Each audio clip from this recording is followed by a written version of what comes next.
cited. We simply raised an objection that goes to the roots of the ability to enjoy proceedings that will appear fair to all parties. My objection was premised on the non-derogable right to a fair hearing. Council has addressed you that the deponent of that affidavit, one Jomo, was responding to the Deputy President's response. There's nothing that can be far from the truth. And this is a witness who is being brought to panel beat or to attempt to panel beat the case for the National Assembly. The question and the test, Mr. Speaker, sir, is, shall we suffer prejudice? Shall our rights be deemed to have been held? And that is the non-derogable right to a fair hearing. This is not a witness who was before the National Assembly. Where is the source of this information in the document that was submitted to this House by the Speaker of the National Assembly? Where does it sit? Who sits to suffer prejudice if the same is admitted? Is it a state organ or an individual in the name of the Deputy President of the Republic of Kenya? We urge you to uphold our ruling and justice be seen to be done, even to the people following these proceedings. I am most obliged.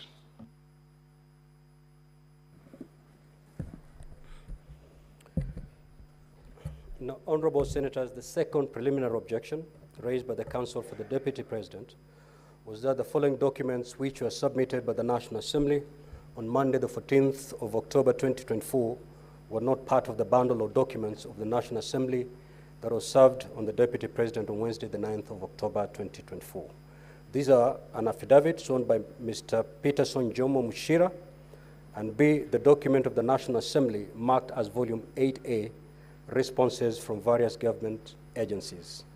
Counsel for the Deputy President stated that these documents prejudiced the Deputy President's case and amounted to a trial by ambush by the National Assembly. Counsel urged the Senate to bar the introduction of these two documents as they constitute new evidence in terms of Rule 20 of Part 1 of the second schedule to the Senate Standing Orders. Counsel for the National Assembly opposed the preliminary objection raised by the Counsel for the Deputy President. Honorable Senators, ladies and gentlemen, Rule 20 of Part 1 of the second schedule to the Senate Standing Orders provides, and I quote, "In presenting its evidence, the Assembly shall not introduce any new evidence that was not part of the allegations against the President by the National Assembly, as forwarded by the Speaker of the National Assembly to the Speaker of the Senate." As I indicated in my earlier communication, by a letter dated 8th of October 2024, I received a bundle of documents and records of proceedings in the National Assembly in this matter. Thereafter, on the 9th of October 2024, pursuant to Rule 6 and 7 of Part 1 of the second schedule to the Senate Standing Orders, the Office of the Clerk of the Senate sent invitations to appear to both parties. The parties were required, amongst other things, to specify any other evidence to be relied on this matter. I will repeat that. The parties were required, amongst other things, to specify any other evidence to be relied on in this matter. In response to this invitation, on Monday, 14th of October 2024, the National Assembly filed further documentation. Having analyzed the documentation submitted against the grounds for the proposed impeachment, I find that the documents objected to constitute evidence in support of the allegations already made in the impeachment motion as received from the National Assembly. It is noteworthy that the parties were instructed when sending responses to indicate any other evidence to be relied on. Accordingly, the documents being referred to do not constitute new evidence, but form evidence in support of an allegation which was already made. That is why Rules 6 and 7 of the Rules of Procedure permit the Senate to receive witness statements, list of witnesses to be invited by and any other evidence to buttress an allegation already made. What is not allowed is to introduce new allegations or to introduce any evidence that is extraneous to the allegations made in an impeachment motion. In the event, it is my considered view that the affidavit and document marked as Volume 8A being referred to fall within the permissible documents of our rules of procedure. I therefore rule that the objection is hereby dismissed. Now, honorable senators, having dispensed with the preliminary matters in this particular hearing, we will now move to hear the yes, Counsel for the National Assembly. Mr. Speaker, sir, with your very kind permission and indulgence, we as well, on the part of the National Assembly, had two quick preliminary issues which we wanted to draw your attention to, Mr. Speaker, sir. They are quick housekeeping issues. If you permit me just in 2 minutes, I may be able to draw them to your attention. Exactly 2 minutes. Most obliged, Mr. Speaker, sir. Mr. Speaker, sir, the first one is in relation to the bundle of documents that we have filed before this House to help it determine the matter that is before it. In particular, we have one of our documents, or one of our volumes, Volume 4, as a document presented before this court, before this Honorable House. Mr. Speaker, sir, when we were perusing our documents earlier today, actually yesterday, we did realize that one of the documents in that Volume 4, running from page 135 to 140, appears to have been inadvertently copied just on one part. In other words, in the course of a printing, we missed out the even numbers and just printed out the odd numbers. Mr. Speaker, sir, we have since availed that document. It is not a new document. The only thing that had happened is that we forgot, or rather inadvertently, we didn't get the even numbers printed. We have since done that, Mr. Speaker, sir, and with your permission, we urge that we be allowed to rely on that document. We filed it, Mr. Speaker, sir, and served it to our colleagues, counsel appearing before His Excellency, the Deputy President, as well as to the House, that it may be relied upon. That is the first preliminary intervention that we seek. Mr. Speaker, sir, the second issue is in relation to a letter that we did to yourself on the 14th of October 2024, wherein we sought the help of this House through your office to have summons issued to the CEO of the Ethics and Anti-Corruption Commission for purposes of helping give testimony to matters that are before this House. Mr. Speaker, sir, the reason for us seeking this preliminary intervention is to ask formally that those summons, Mr. Speaker, sir, be issued so that the said witness could attend to help us determine the matters that are before you. We, in our letter, did indicate the specific item that is to testify to, and it is equally our humble plea that an order be made that summons do issue to have the CEO of the Ethics and Anti-Corruption Commission attend as a witness. I am most obliged, Mr. Speaker, sir. Counsel for the Deputy President, what say you?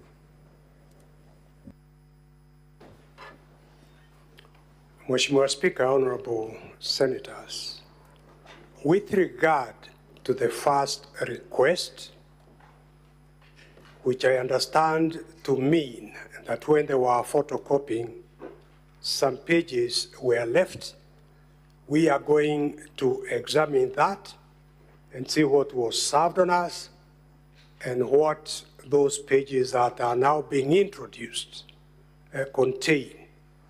With regard to summons to ask individuals from the Anti-Corruption Commission to come and give evidence, Mheshimiwa Speaker, honorable members, we draw your attention to Article 50 of the Constitution, which is a fulcrum of a fair trial.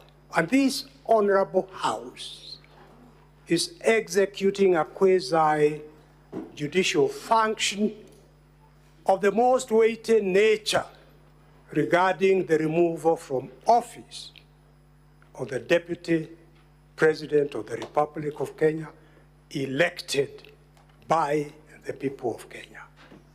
Nothing would be more prejudicial than to call witnesses whose statements or affidavits we have not seen. The whole purpose of affidavits and witness statements is to enable the other side, in this case, the Deputy President, to seek legal advice, to give instructions on how best to respond to it. And this Honorable House has fixed 2 days for this trial. And one of the issues we'll be raising is these allegations, and you are going to go through them, against the Deputy President, suspicions, conclusions, on matters that were never referred to DCI in Kiambu Road, who are trained to investigate these matters. Nothing was referred to the Anti-Corruption Commission or any of the other investigative agencies, including money laundering. We strongly object and ask that the record of this Honorable House reflects that if this is permitted for the National Assembly to call witnesses at this stage without first furnishing us with their witness statement and affidavit, the case of the Deputy President will be irredeemably prejudiced. So we object very strongly to that application. Counsel for National Assembly.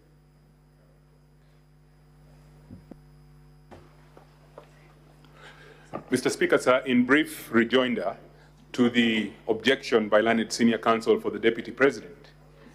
Mr. Speaker, sir, in the invitation to attend that was extended by this House to the National Assembly, the invitation included a request as to a list of witnesses the National Assembly required summoned.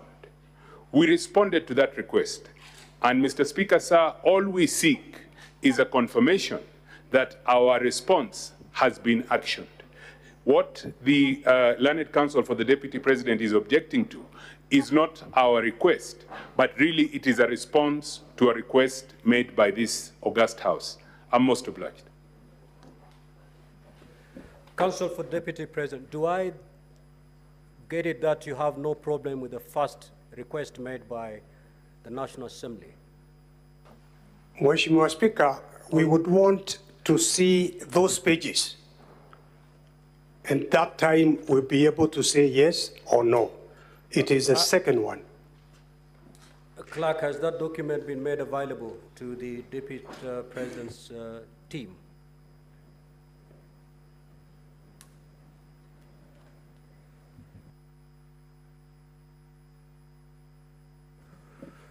Kindly, in the next few seconds, make it available so that we make progress.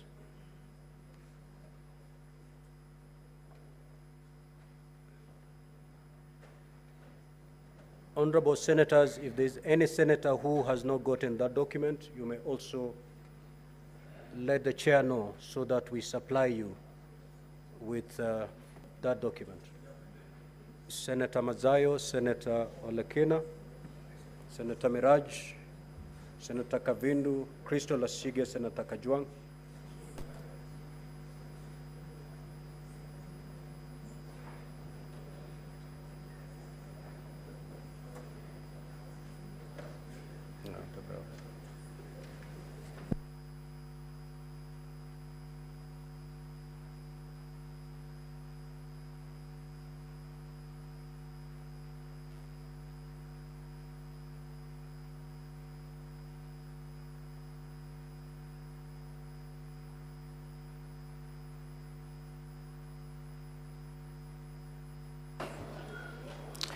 Honorable Speaker, if I may, with your permission, just to highlight one point based on what my learned friends for the National Assembly have said. The letter they refer to is a letter dated the 14th of October, 2024. It is addressed to the Honorable Speaker of the Senate by the Clerk of the National Assembly. The letter does not contain any information about any other witnesses being sought. It does not indicate that the Ethics and Anti-Corruption Commission will be asked to produce any other witness, affidavits, or documents. Thank you very much.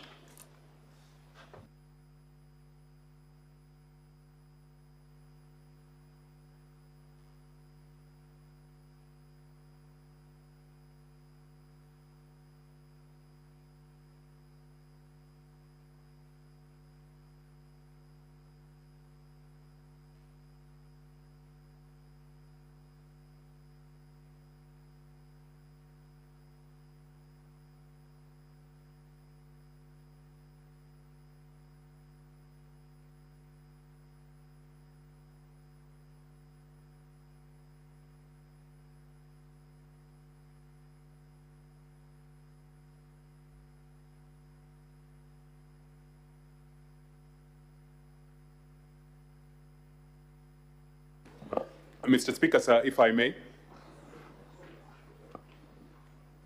Just take your seat for a minute.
Senior Counsel Paul Mwite, are you in receipt of the document now?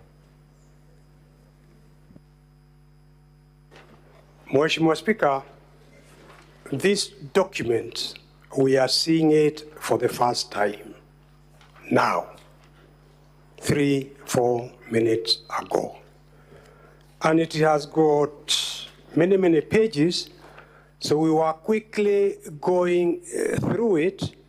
And in order to save the time of this honorable House, perhaps you can give us an opportunity to go through these documents, because we need to go through them. Inaonekana kama hii ni ukarabati, but let's go through it. Perhaps if you agree, Mheshimiwa Speaker, perhaps we can get on with the first prosecution witness giving evidence, and as soon as we've gone through this, then we shall come back to you, Mheshimiwa Speaker. Thank you for your wisdom, Senior Counsel. Now, the other name that has been raised is on the issue of summons to witnesses. Now, if you look at our rules of procedure, more particularly rule number 10, which provide as follows, that the Senate may, at the request of the National Assembly or the President, and in this particular matter, the Deputy President, invite or summon any person to appear and give evidence before the Senate. So the summons that have been sought are in line with the spirit of Rule 10 of our Rules of Procedure. You may attack the evidence when these particular witnesses who have been summoned, if their evidence introduces other allegations, then at that particular juncture, the legal team from the Deputy President, you may raise an issue, and I'll certainly hear you at that juncture.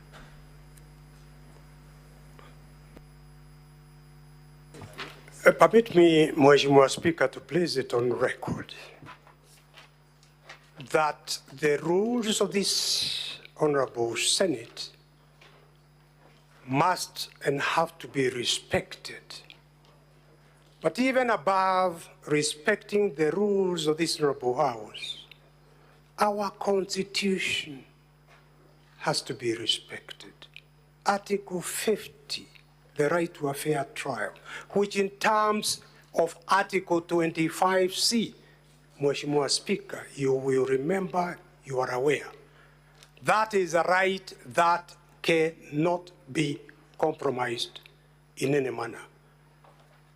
There has been no explanation why the EACC was never asked to investigate the allegations before they were tabled before the National Assembly and before a decision was taken, because the National Assembly cannot investigate criminal offenses. In fact, in implementing Chapter 6 of the Constitution, the Act of Parliament said a conviction is necessary. And now you want to reverse the will of the Kenyan people in electing the deputy president without him being reported or the matter being investigated or him being convicted.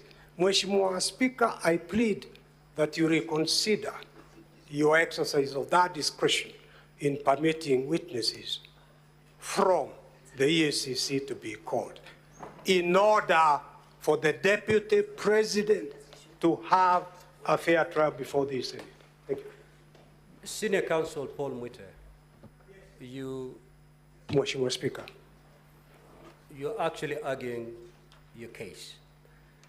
What I said, there was some invitation that was sent to both parties, and each party was requested to submit a list of witnesses. The National Assembly submitted a list of witnesses with a request under Rule 10 of our Rules Procedure for the Senate to summon. That is the request that has just been made by the National Assembly, and it is permissible and it is within our rules of procedure. Mheshimiwa Speaker, you are Senior Counsel Paul Mwite, I will refer you to Rule number 30 of our rules of procedure, where the ruling of the Speaker is final. So let's leave the matter there. I've made my ruling. Let's make progress, Senior Counsel. Mheshimiwa Speaker, I agree entirely. You are the one sitting in the seat of power. Your word is final. I have said what I've said. Your rules are subject to the Constitution. I accept your ruling. Now we'll move to the second limb of this hearing. Honorable Clerk, you may now proceed to call the next order. Summons to issue to those witnesses. Order number 2, hearing and determination on the proposed removal from office by impeachment of His Excellency Rigathi Gachagua, EGH, Deputy President of the Republic of Kenya.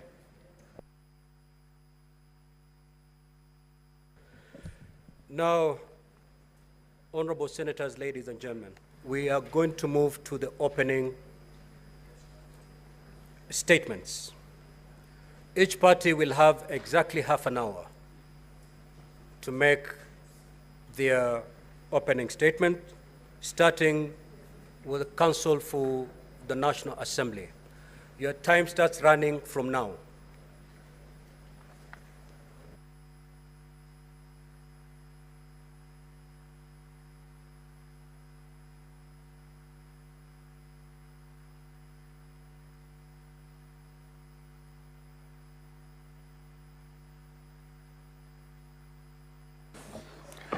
Thank you very much, Mr. Speaker and honorable members of the Senate.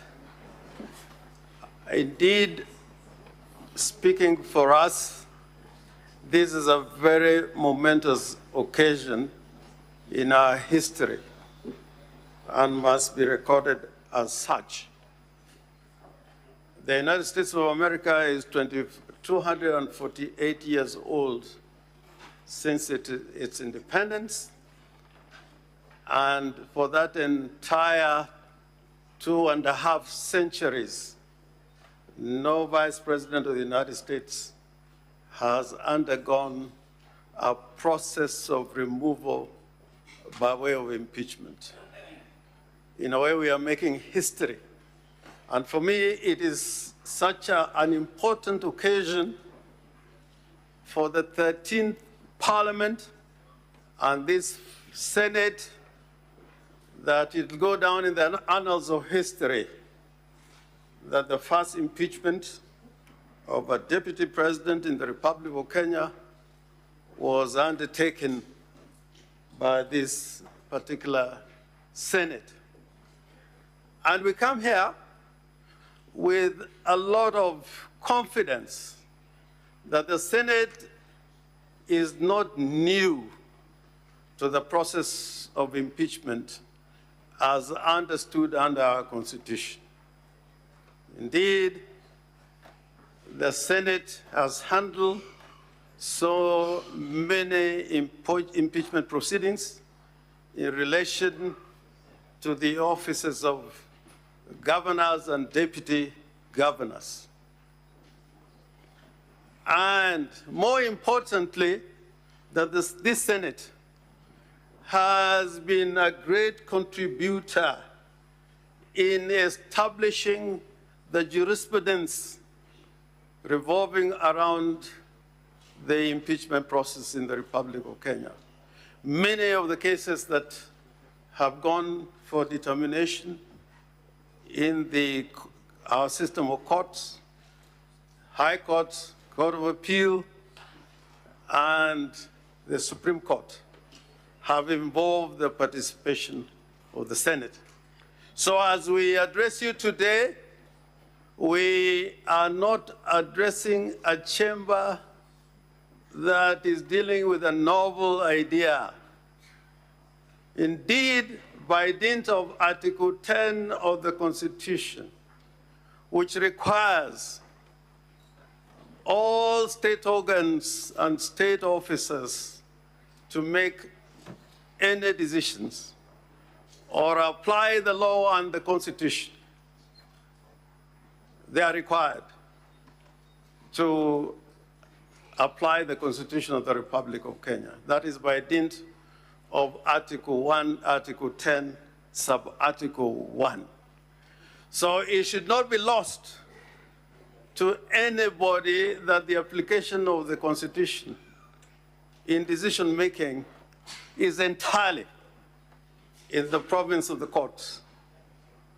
This Senate, on this particular issue, you are seized of this matter. It is an exclusive jurisdiction that is granted to the Senate to undertake a trial for the impeachment and removal of a deputy governor or governor or deputy president or president. This is an exclusive jurisdiction that even the courts have spoken about many times. The courts can intervene in limited and justified occasions that merit their intervention. But it should never be lost that this is the trial court, if I may put it that way. And we also come here knowing that the Senate now is a repository of the law in regard to impeachment.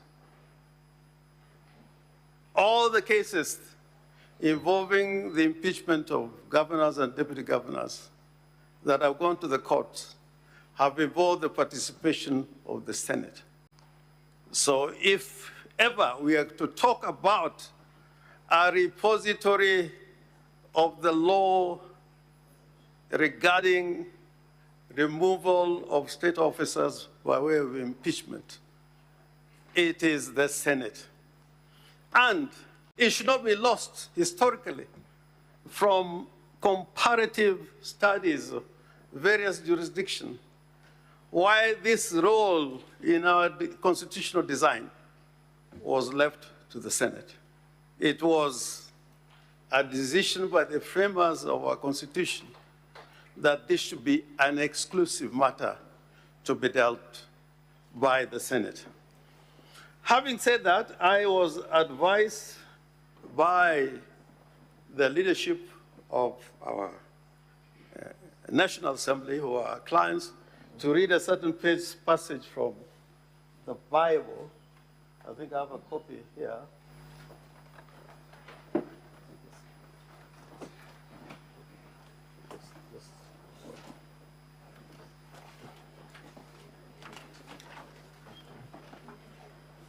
Yeah, I'm so sorry.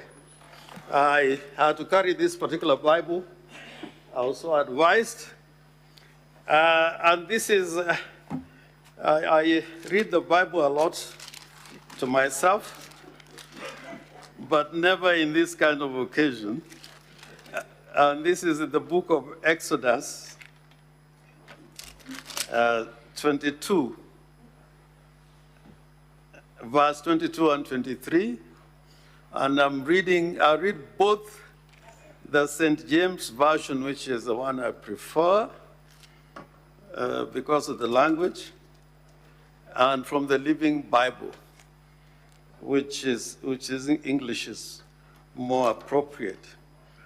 And I read, that is from the King James Version. Ye shall not afflict any widow or fatherless child,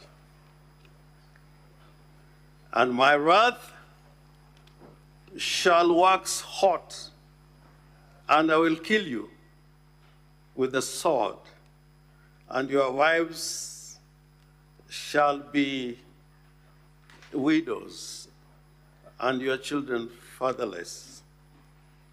From the Living Bible version, it reads as follows. The language is a little bit more palatable. You must not oppress,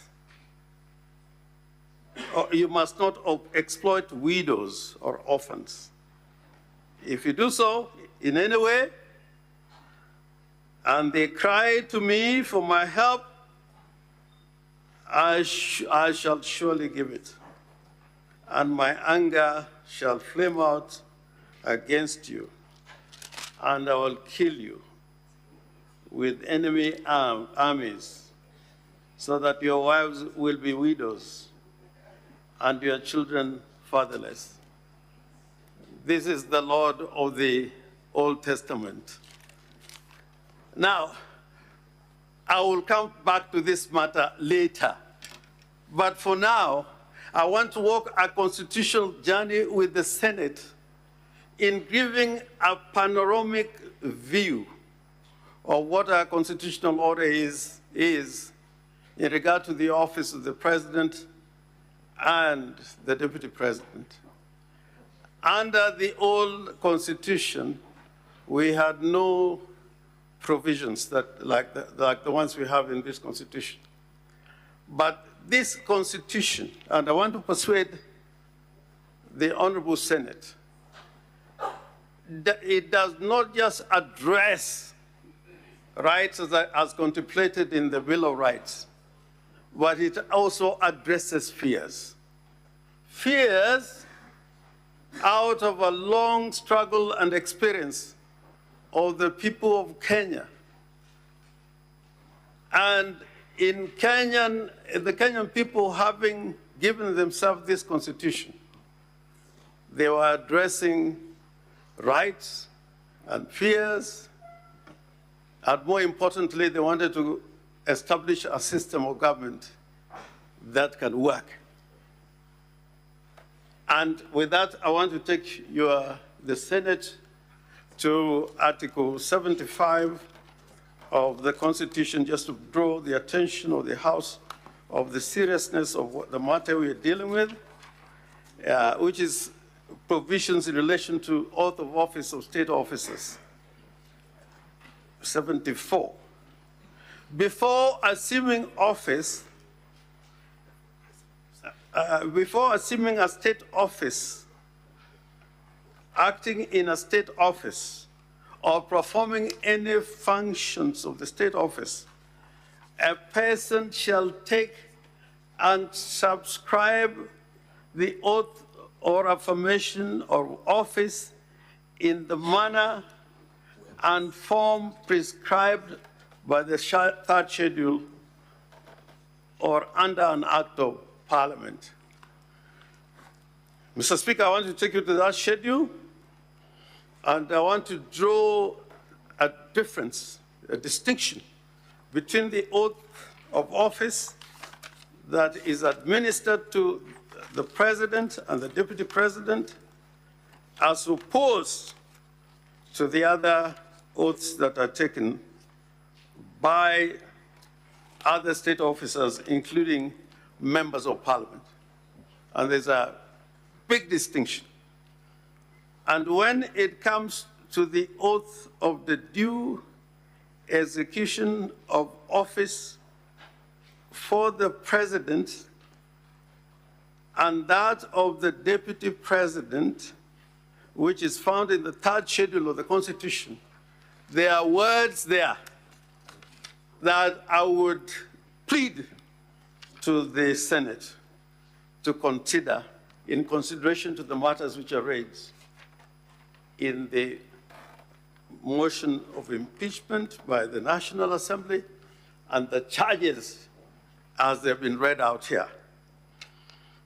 Now, the motion, the oath for, or solemn affirmation for due execution of office for the Deputy President reads as follows.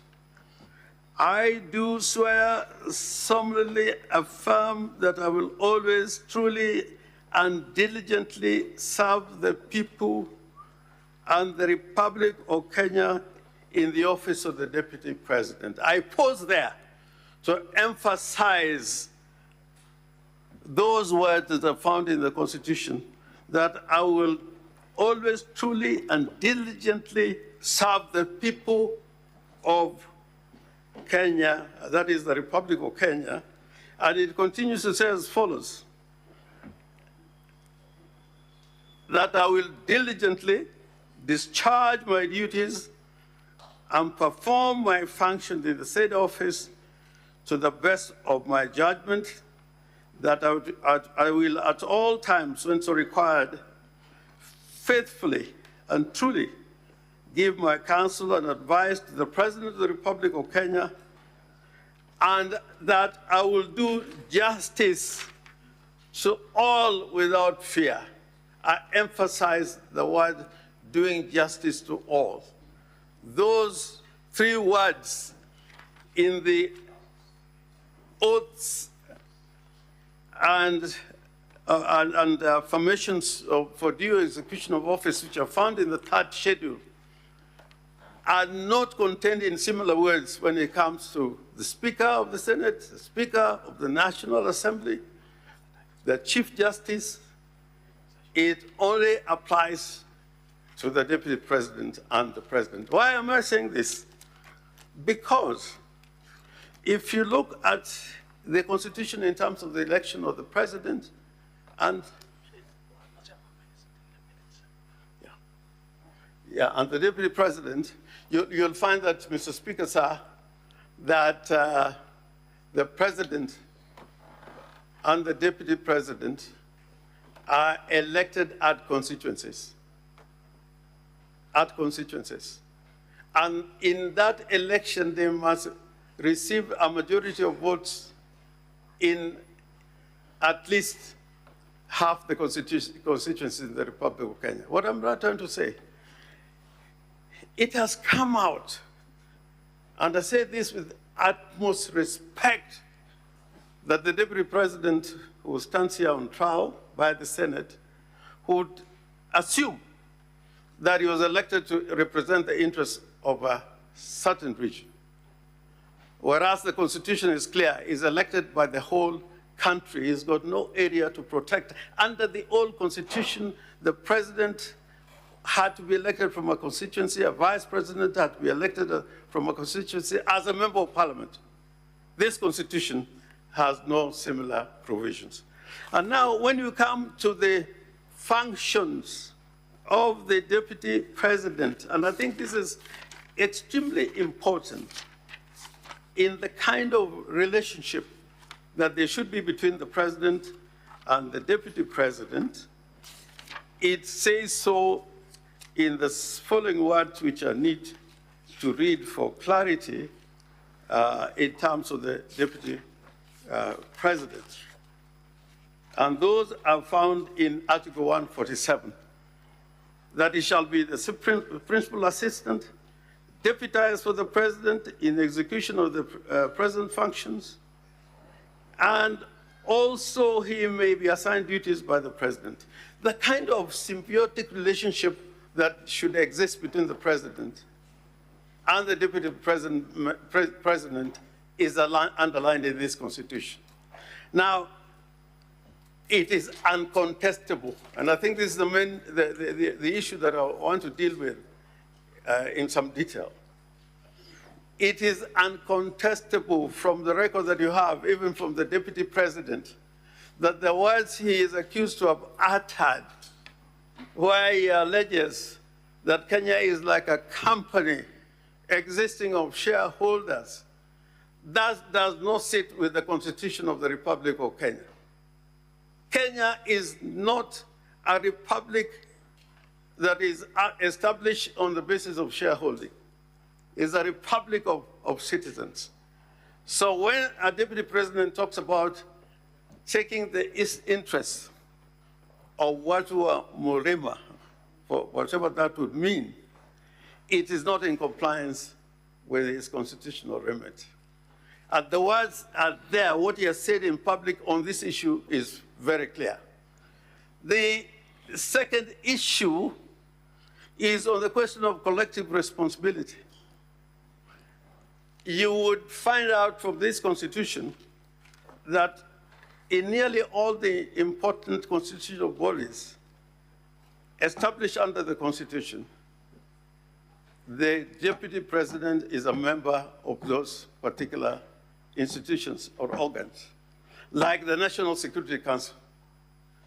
So one would wonder where even the issue of the Director of Intelligence would be discussed in a public forum by the Deputy President when he is the second in command in the National Security Intelligence as established under the Constitution.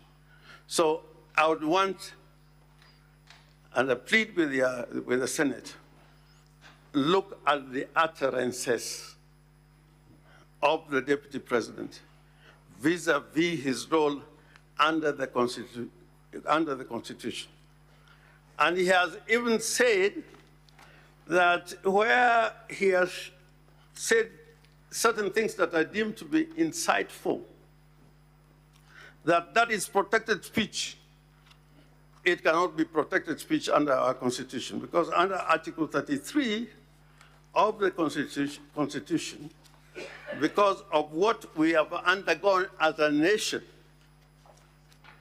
Article 33, sub-article 2, has a limitation that the expressions that extend to propaganda for war, incitement to violence, hate speech, advocacy of hatred, that cannot be protected speech. Now, the other very important point, which I want to put before the Senate, sometime in February 2017, the Deputy President traveled to London. And he went to a hospital in London where his brother was admitted in ICU. When he arrived the next day, he prevailed upon his brother to execute a will. That was on the 17th of February, 2017. In that trip, there is no evidence at all that he tried to talk to doctors or physicians who are looking after his own brother. After those visits, he walked away. And 7 days later— Mr. Speaker, I rise to raise an objection. Can I proceed? Mr. Speaker, we owe the Deputy President very elementary decency. We owe it to the Deputy President to be basically decent in these proceedings. I want to know whether counsel at the bar, one, can adduce this kind of evidence that is not contained in any evidentiary material before the Senate. I want to know which ground in the 11 grounds in the impeachment motion is this evidence from the bar supporting? I repeat, Mr. Speaker, we owe the Deputy President the most basic decency. I object. Senior Counsel Orengo, those amendments, are they contained? They are contained, they're all here. And refer to the document. Volume 4. I am not referring, because if I've got to refer to every document, will take a lot of time, and I have only 30 minutes. If you look at volume 4 of this document on public participation, from page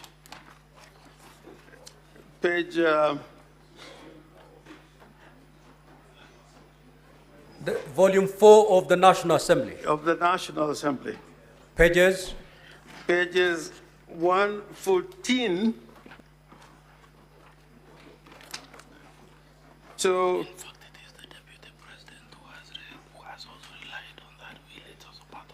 yes. And in fact, this page is also called Tend the Will, and the Deputy President is the one who is relying on this will. The death certificate is contained on page 119.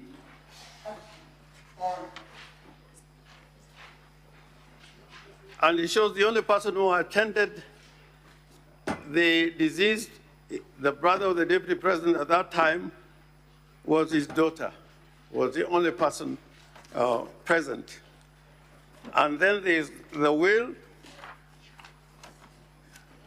and in the documents on page 128, and this is why I was raising this matter, on page 128, there's a letter by Mr. Madenge and Mr. Njoroge Rigeru, who together with Mr. Rigathi Gachagua were the joint will executors. And they're complaining about the conduct and action of the Deputy President as an executor of the will and a family member of the late Nderitu Gachagua. On page 129, paragraph 8, there, and it says, from bank statements to this, for this account seen by us, you transferred some funds from these accounts to other persons as follows. On the date when Nderitu Gachagua died on the 24th, the Deputy President was already withdrawing money. On the day he died, and that day when he died, he was there only with his daughter. And then they say on the 19th of May, 2017, again, another money was withdrawn and paid to Mrs. Wamunyuro Investment Limited. This story, you will find it in the documentation. And part of it is what Mr. Njomo was saying. Counsel for Deputy President, just have your seat. When your time comes, you'll be able to make the rebuttals. Proceed, Senior Counsel. How many minutes do I have?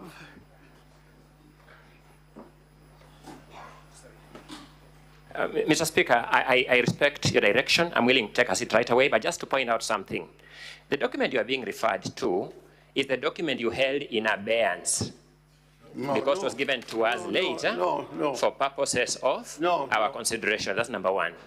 Number two, Mr. Speaker, you remember that my learned colleague talked about how my client traveled to London, how without talking to any doctor. These are factual claims, Mr. Speaker, that are just coming from the bar. Mr. Speaker, number three, the opening statement speaks to the motion and the grounds in the motion. I beseech this House direct that parties restrict themselves to the motion and the grounds in the motion. The facts you are now being referred to have no basis in the motion and the grounds in the motion, unless Senior Counsel, His Excellency Governor Orengo, can draw your attention to any ground in the motion that those facts are not addressing. I repeat what I said earlier, Mr. Speaker. The ruling is yours. We owe it to the Deputy President and the integrity of our check and balances institutions to maintain basic decency in these proceedings. I rest. In fact, Council, I cannot tell you how you're going to make your opening statements. If you're going outside the allegations, that's up to you. The senators are here listening, and they'll be able to make the necessary decision at the end of it. Now, Senior Counsel Orengo, there's an environment that you've made that the Deputy President of the Republic of Kenya, on a certain date that you indicated, traveled to London. yes. The evidence visit is, his sick brother. yes. And on the side of the sickbed,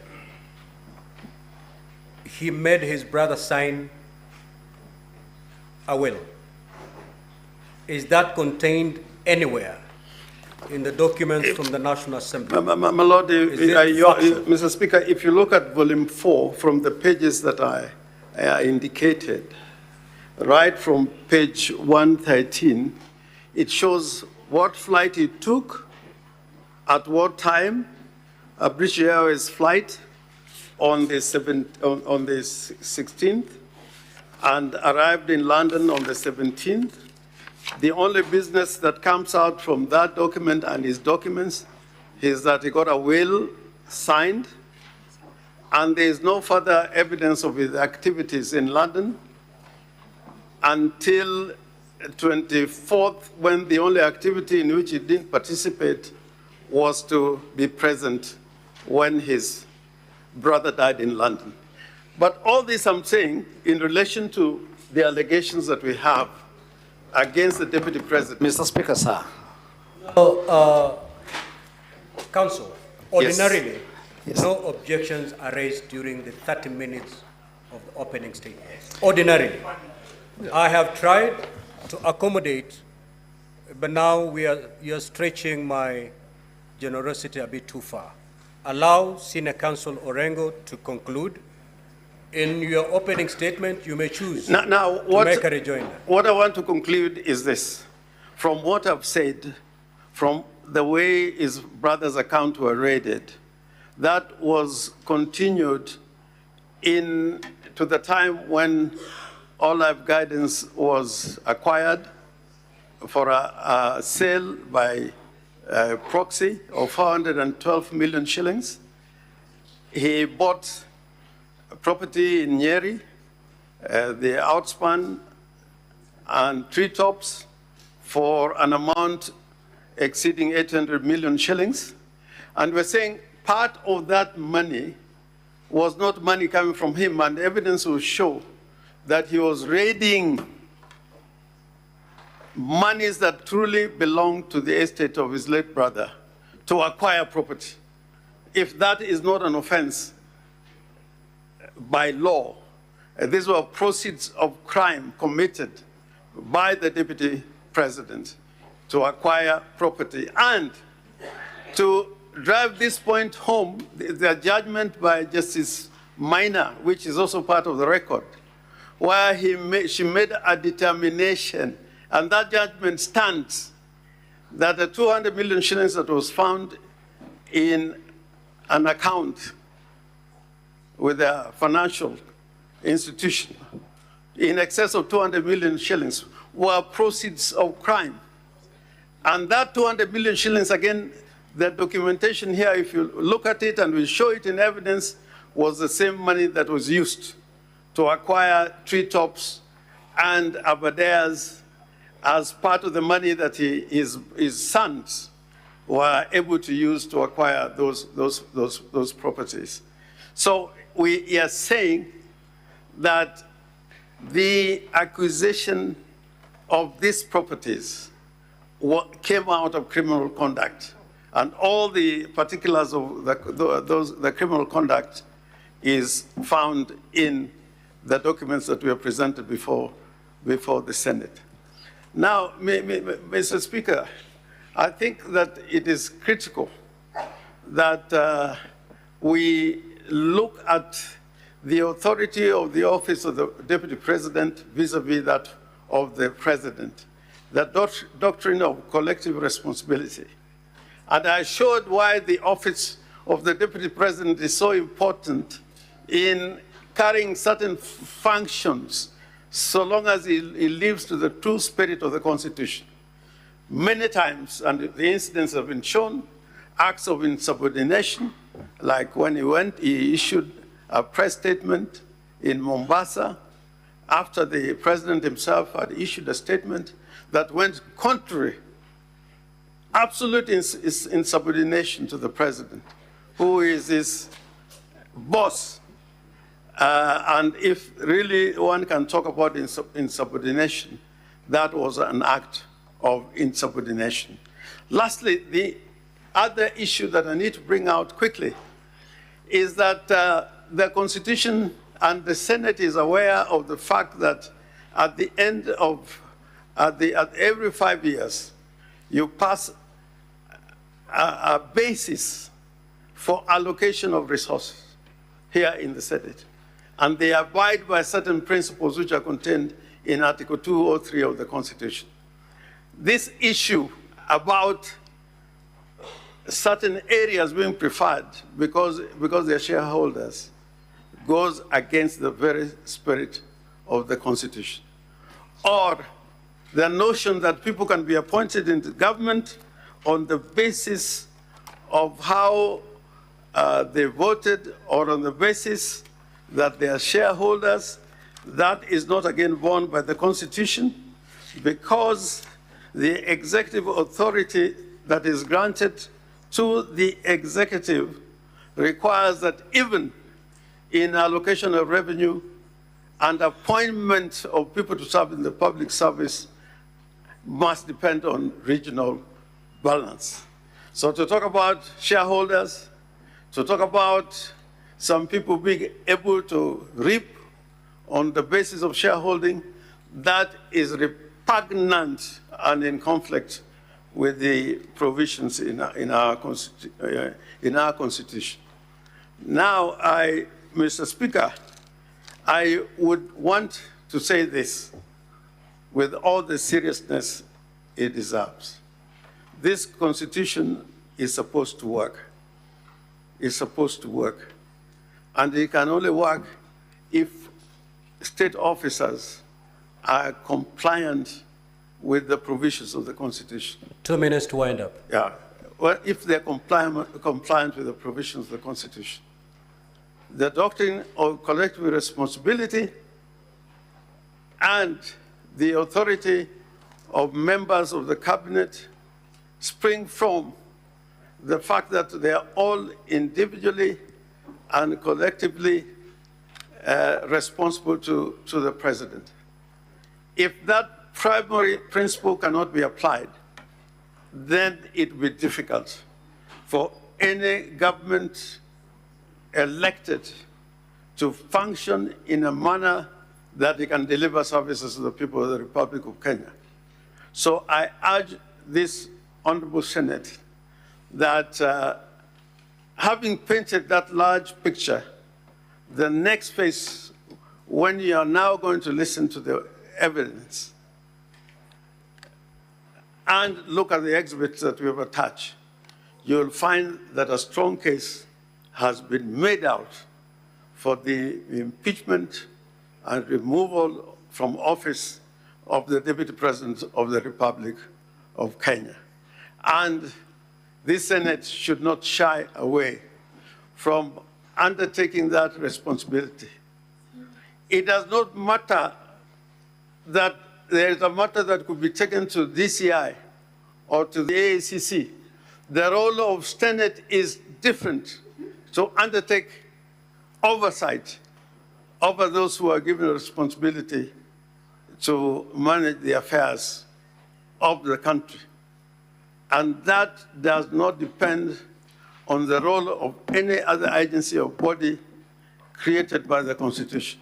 Your role is to demonstrate to all people in state offices that this oversight role you play, whether it is that of impeachment, to demonstrate to the people of Kenya that it is not cosmetic. And where there's evidence, like the evidence that we are showing and adducing before you, that person I'm afraid, Senior Counsel, your time is up. should suffer the consequence. I thank you. I thank you. Counsel for the Deputy President. Floor is yours.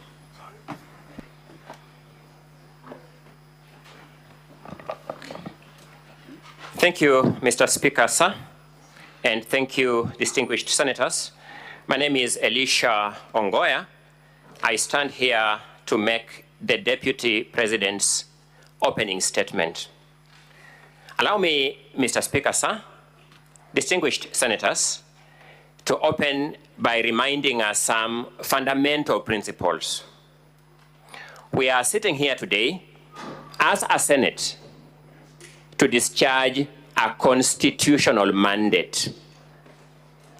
And before you are given the cudgels to start discharging any mandate in this Senate, the Constitution demanded that you had to take an oath of office before you do anything else.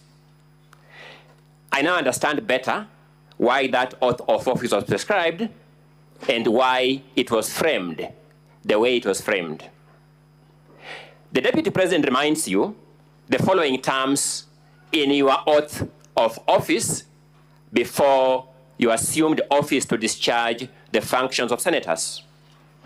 You have to bear true faith, and allegiance to the people and the Republic of Kenya. You have to obey, respect, uphold, preserve, protect, and defend the Constitution of Kenya. And you have to faithfully and conscientiously discharge your duties as members of the Senate. I submit respectfully that the case regarding the proposal to remove the Deputy President from office by impeachment may appear to put the Deputy President on trial, but that is only in the most technical sense of this process.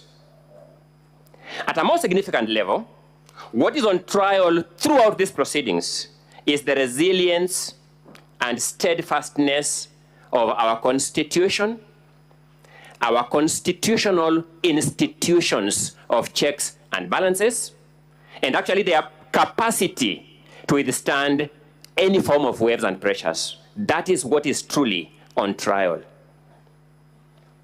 His Excellency Rigathi Gachagua beseeches this House to keep in mind that we have a constitution, a constitutional order, and a constitutional democracy to protect as we conduct these proceedings and as we make decisions in these proceedings.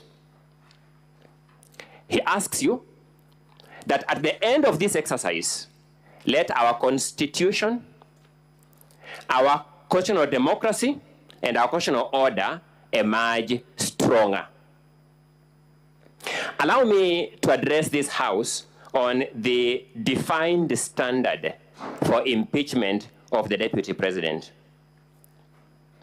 In a comparable decision by the Supreme Court of Kenya, the case of Honorable Mike Mbuvi Sonko versus the Clerk, County Assembly of Nairobi, and others, the Supreme Court observed as follows, and I quote, "It must, however, be stressed for the avoidance of doubt that the power of impeachment, removal, or recall is not one expected to be in constant or frequent exercise.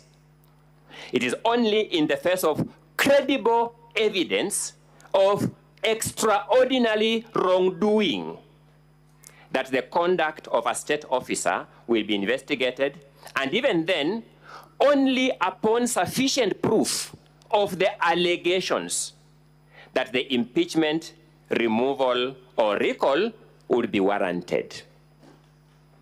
Two questions we pose must constantly linger in your minds, distinguished senators, as you undertake the assignment now before you. Question number one, we beseech you to bear in mind the question, is there credible evidence of extraordinary wrongdoing on the part of His Excellency Honorable Rigathi Gachagua before you? Number two, is there sufficient proof of the allegations leveled against His Excellency Rigathi Gachagua? Article 150, Clause 1, Paragraph B, sets out the grounds for removal of a deputy president from office by impeachment. These grounds are, number one, gross violation of the Constitution or any other law. We emphasize the drafter's use of the word gross. Serious reasons to believe that the deputy president has committed a crime under national or international law. Again, we emphasize the word serious, then gross misconduct. Surmises, conjecture, street rumors cannot pass muster. This conduct must be the conduct of the person of the deputy president. It is sufficiently notorious for this court to take judicial notice of when the late Nderitu Gachagua, whose will is now referred to here, died. You are told to investigate the conduct of His Excellency Rigathi Gachagua at a time, or at the time around which his brother, His Excellency Governor Nderitu Gachagua, as he then was, died. It is sufficiently notorious that His Excellency Rigathi Gachagua was not Deputy President of the Republic of Kenya. But that's not enough. You will peruse the motion before you with a view to finding which ground in that motion is sought to be established by these allegations around what may or may not have happened around the time the late Nderitu Gachagua died. You will find absolutely no ground supported by those allegations. Let me disclose here. It is designed to whip your emotions. It has no other purpose. Looking at your oath of office that I've alluded to, there is no room for your emotions to be whipped as the basis of decision-making in any act that you engage into in the discharge of your constitutional mandate and responsibilities. What does our Constitution expect of the mover of the motion in proceedings of this nature? Our Constitution expects the mover of the motion to make allegations of any or all the grounds set out in Article 150, Clause 1, Paragraph B of the Constitution. And we begin by submitting it is true that the mover of this motion has written down some allegations in Volume 1 of the documents from the National Assembly. Secondly, the mover of the motion is thereafter expected to supply credible evidence of an extraordinary wrongdoing and sufficient proof of the allegations against the Deputy President. Mr. Speaker, sir, distinguished senators, we submit that is where the mover of this motion ought to start having problems with this House when he's called upon to account. It is the submission of His Excellency Rigathi Gachagua that the motion now before you has fallen short of the threshold set by law by multiple miles. When you examine the material before you, you will discover that it will oscillate between the following categories of stages. One, you'll have material before you that just plainly false. Then from falsehood, it will go to the ridiculous ones. And I'll demonstrate that shortly. There'll be ridiculous claims here. Then finally, it will end up into embarrassing claims. Allow me, in the few minutes I have, to just do a sneak preview of some of these claims so that we have an overview of the case that is before you. At paragraph 74B of the first volume, which is the impeachment motion, you will find an allegation of this nature that His Excellency Rigathi Gachagua has influenced his family members, allies, associates, and proxies to take control of a local cooperative society in Madeira, which they are financially hemorrhaging. Number one, no name of any family member is supplied in the allegation or in any of the evidentiary documents before you. No name of any ally is supplied in the motion or in any of the documents before you. No name of any associate is supplied, even a false name, none, is supplied in the motion and in the documents before you. No name of any proxy is supplied in the motion or in any of the documents before you. The name of the alleged circle is not identified. You can imagine, Mr. Speaker, sir, distinguished senators, being called to defend yourself on a claim that you have taken over through your associates a circle that we don't know. Told, now come and defend yourself. I began by saying some of these claims are either ridiculous or embarrassing. Secondly, at paragraph 74A, you'll be told that His Excellency has connived with cartels in the tea sector to block the Kenya Tea Development Agency from implementing guaranteed minimum returns that would benefit tea farmers. No statement, no affidavit, no correspondence from any official of the Kenya Tea Development Agency is before you. No complaint to any agency, no complaint to this parliament by any official of the Kenya Tea Development Agency is before you.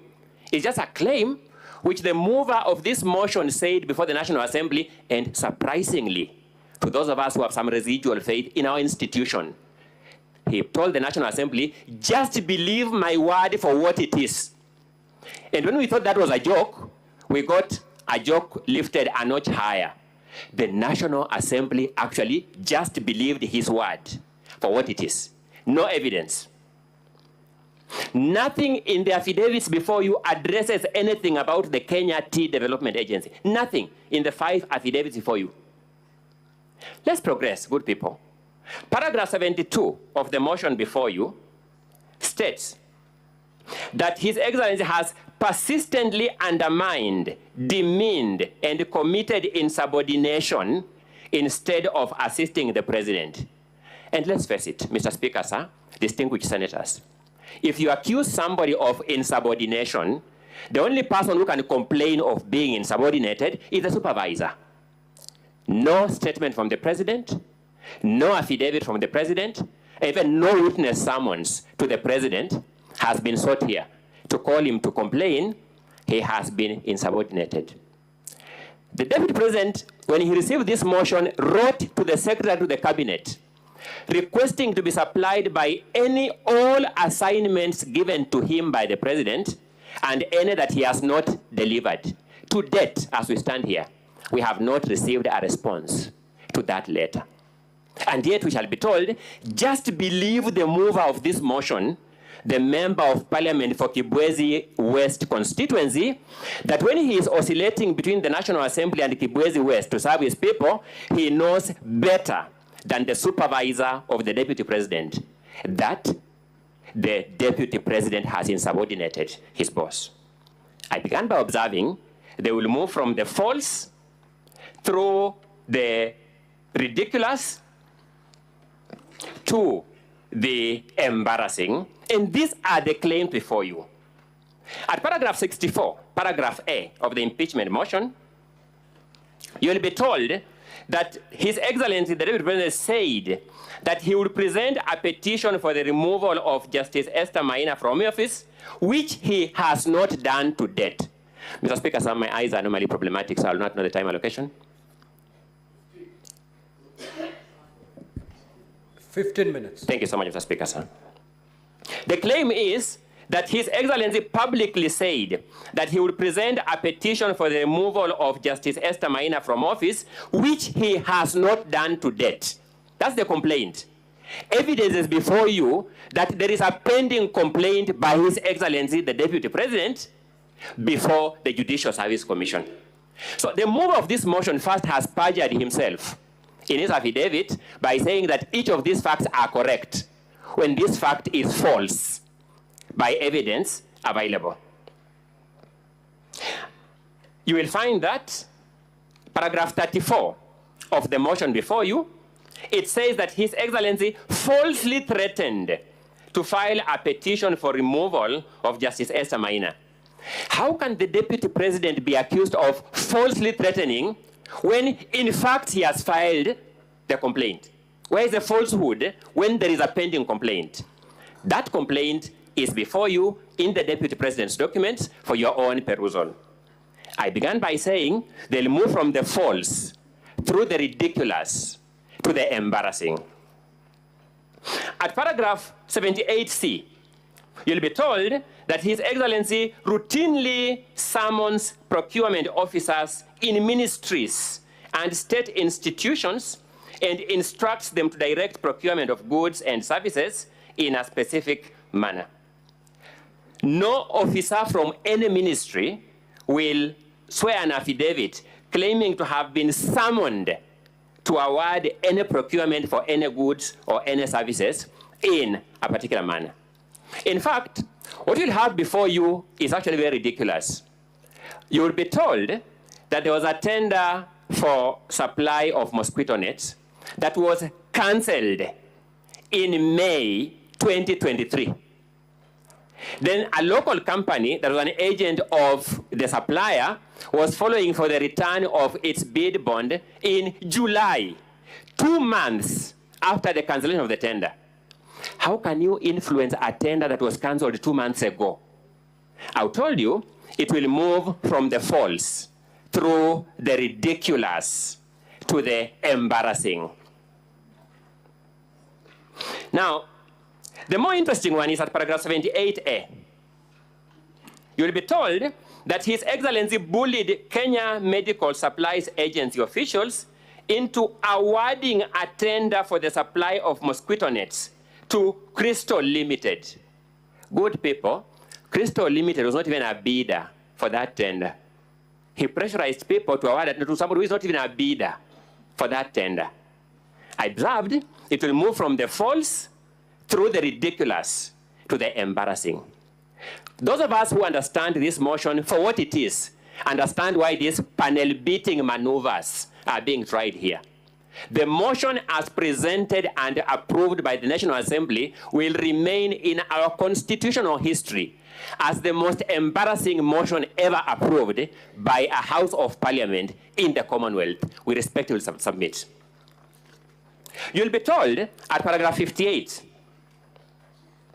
that His Excellency is reasonably suspected to be the principal beneficiary of what are called dubious transactions by Lusona Events Limited.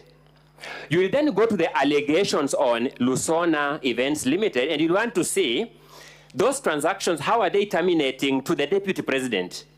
You'll not come across any connection.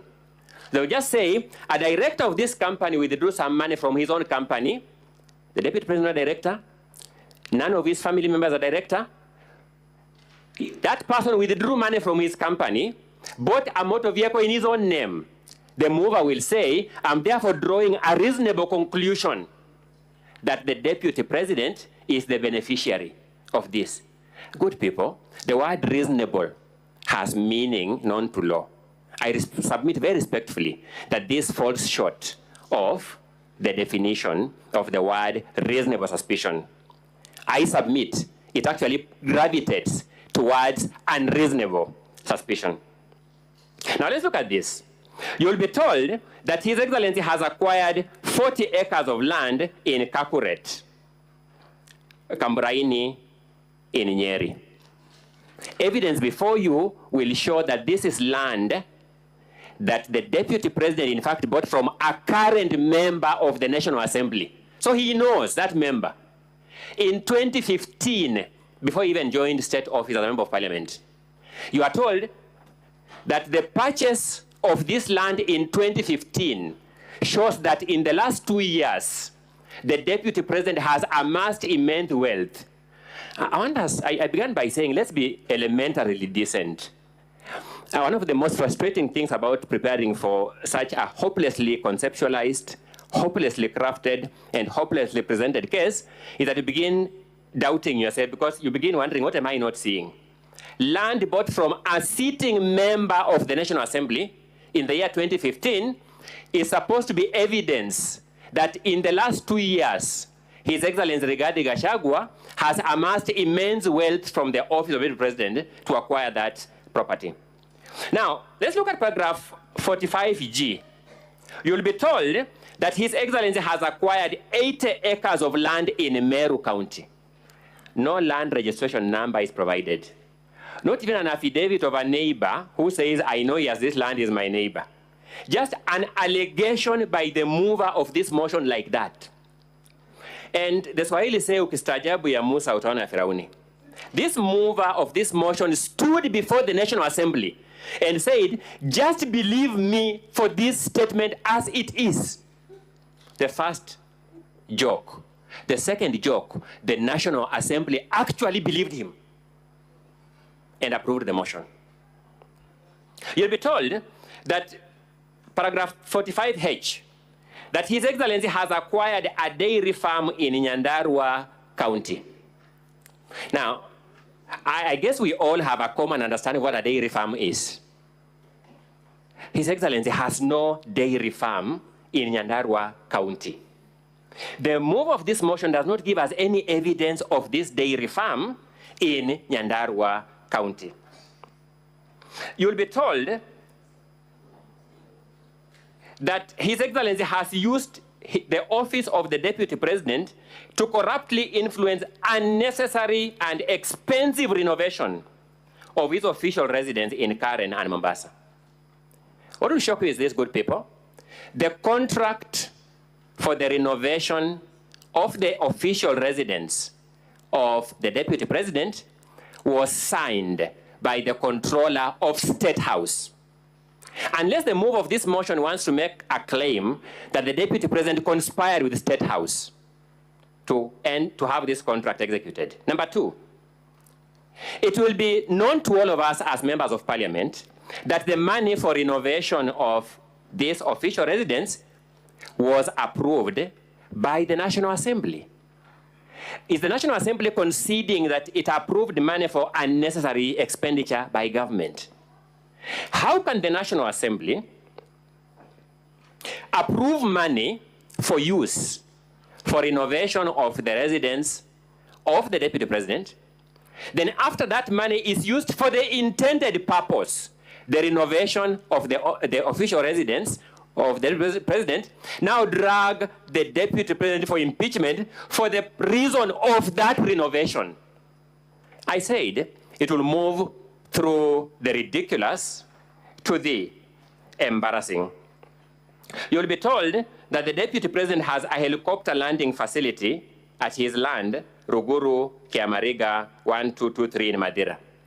The Deputy President simply has no helicopter landing pad on that farm, a small parcel of land with napier grass, unless the mover of this motion can now convince us that new technology has emerged, that napier grass is the constructing material for landing pads for aircrafts.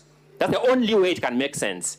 But because it doesn't make sense, good people, you'll agree with me, it moves from the false through the ridiculous to the embarrassing.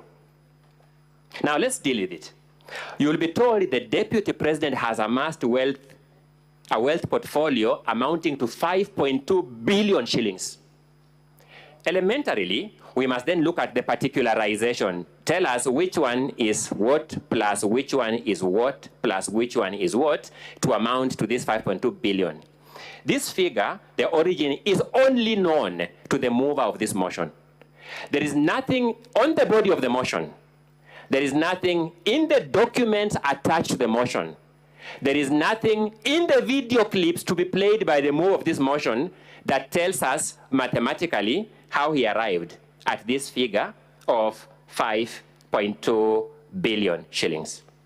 Then when the charges were read, distinguished senators, you had some 22 companies being read one by one. Thank you. 22 companies.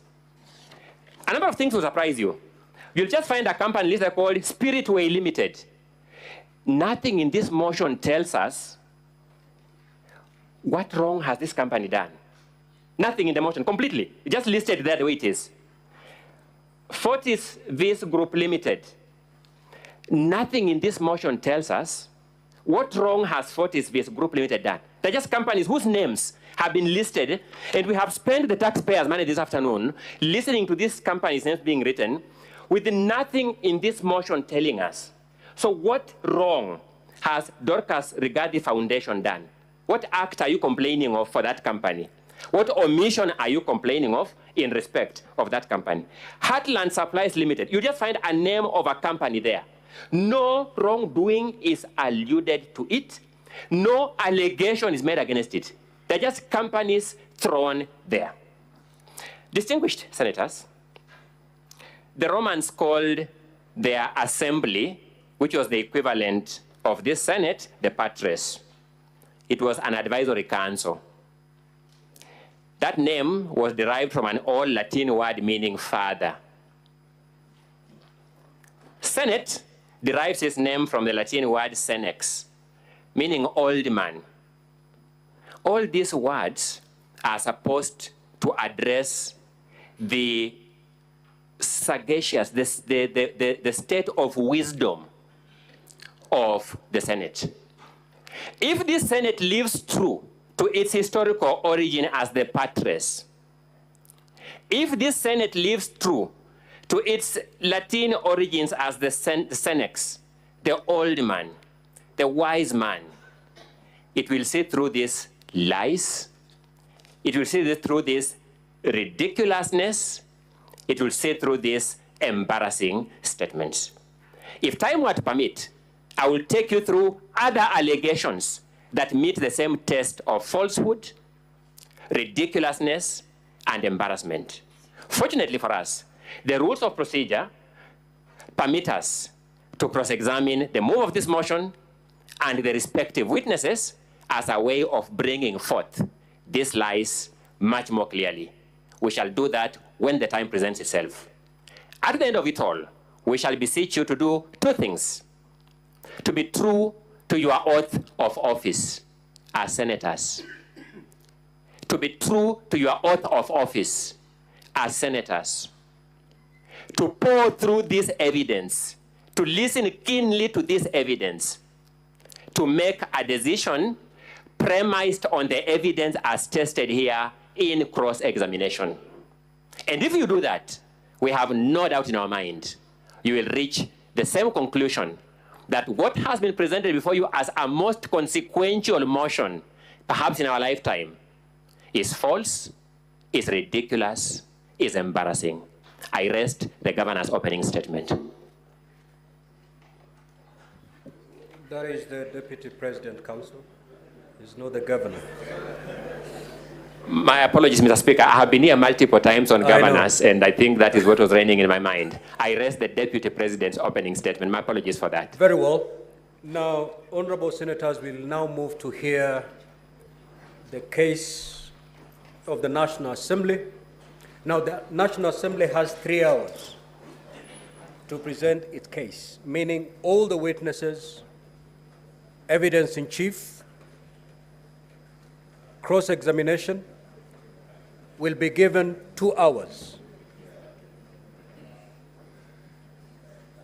The legal team for the Deputy President, you'll have 2 hours to cross-examine the witnesses as presented by the National Assembly. Clerk, you may now usher in the first witness of the National Assembly.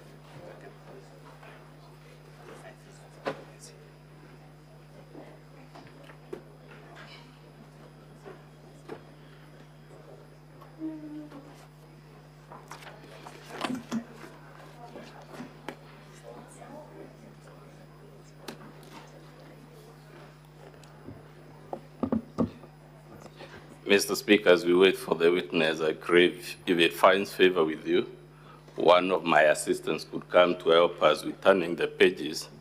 I reckon that way we would move much faster. Is Scott Boniface Mawira? He should be perhaps in the gallery. That's a valid request. You may proceed.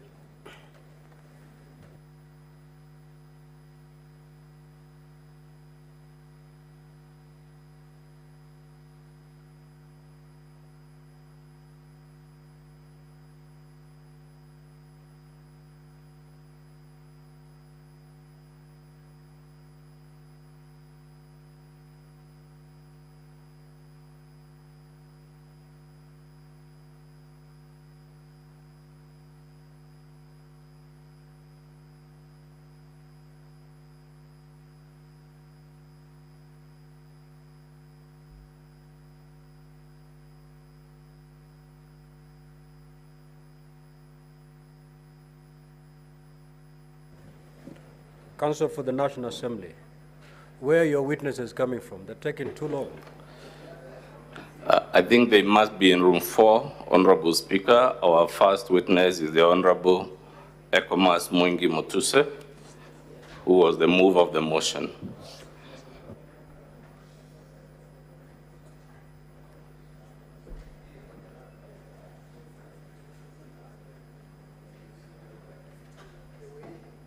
Are you sure he's not deserted you?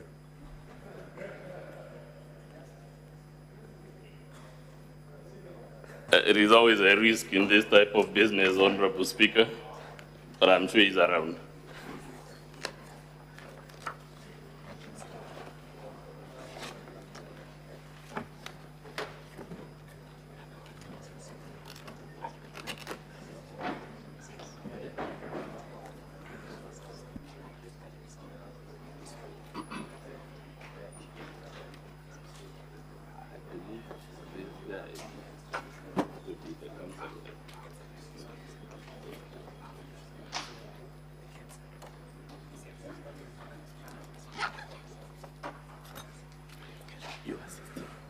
So, Counsel, before you proceed, you first introduce yourself and the team. Yes, for the record, Honorable Speaker, my name is Mudhomi Viankolu. I'll be doing the exam in chief on